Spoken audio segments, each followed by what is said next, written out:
Глядя на этот дом сейчас, сложно поверить, что еще год назад он был в плачевном состоянии. Здание срочно нуждалось в капитальном обновлении. Честно сказать, дом находился в очень разваленном, если так сказать, состоянии. Практически уже был разваленный. Вот. И буквально 1,5 года назад наши остинские меценаты Балоев Таймураз Казбекович и Дзанцолов Ермак Георгиевич вышли с инициативой восстановить данный дом нашего остинского поэта Блажка Гуржибекова. Специалисты уже проделали большую часть работы, обновили стены, отреставрировали окна, а двери воссоздали по сохранившимся образцам и фотографиям того времени. Уцелели даже уникальные росписи на деревянных рамах и настоящая каменная печь. Печка в рабочем состоянии.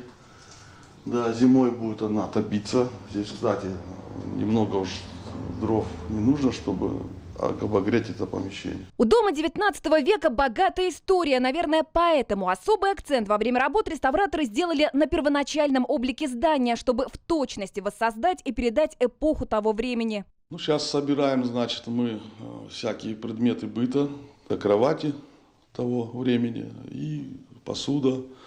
Вот вы видите, некоторые нам подарили на безвозмездной основе, и сейчас наполняемость музея. По задумке в доме будет располагаться спальная комната, кухня и рабочий кабинет с личными вещами и трудами знаменитого поэта. Во дворе уже установили памятник, а рядом высадят большой фруктовый сад, который не раз воспевал в своих произведениях выдающийся поэт. Это уже филиал Национального музея.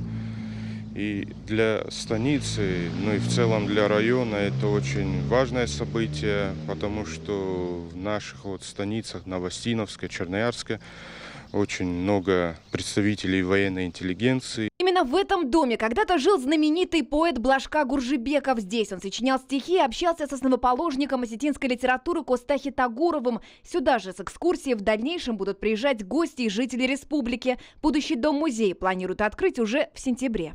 Анна Глобаева, Артур Дудаев. Новости Осетии.